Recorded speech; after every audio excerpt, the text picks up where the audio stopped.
Hello, my name is Acie Cargill. Recently, someone commented on one of my videos about water pollution, and they said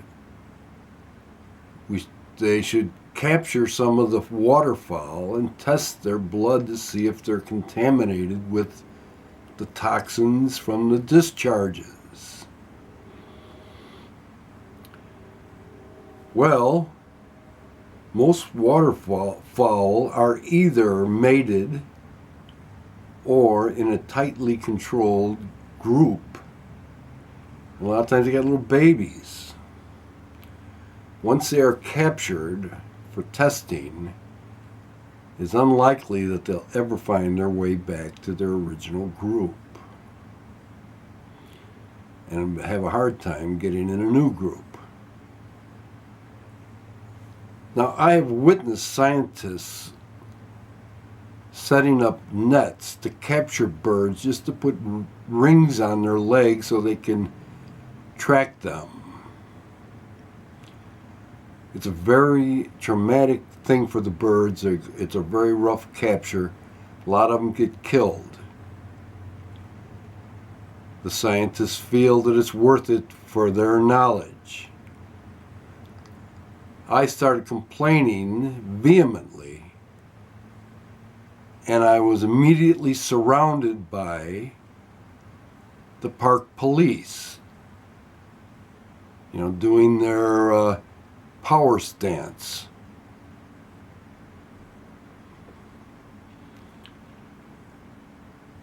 Now, in another video, I talked about the black-crowned night herons in the Indian Ridge Marsh that were abused by students doing an experiment for their professors. And they tormented the black herons to see how close they could get before the black herons would abandon their young and nests. And that was to see how close could they build bicycle paths to the nesting areas. Come on. The herons moved to a new location the next year, and the students did it there also again, 2 years, 2 summers, harassing those poor birds. Now they're gone. They're gone. There is one colony left by Lincoln Park, but very few left in the Calumet area. And then they're an endangered bird.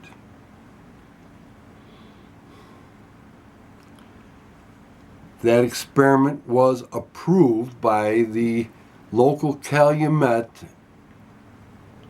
area environmental groups.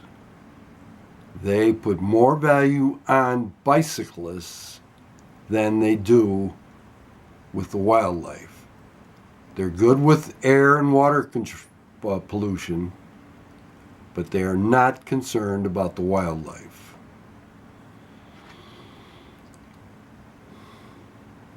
The worst enemies of wildlife, of course, are hunters. But the next worst are the scientists. They feel that their experiment makes most anything worth it. I was a scientist. I know the feeling. Science becomes a god. Don't ever trust a cop, and don't ever trust a scientist.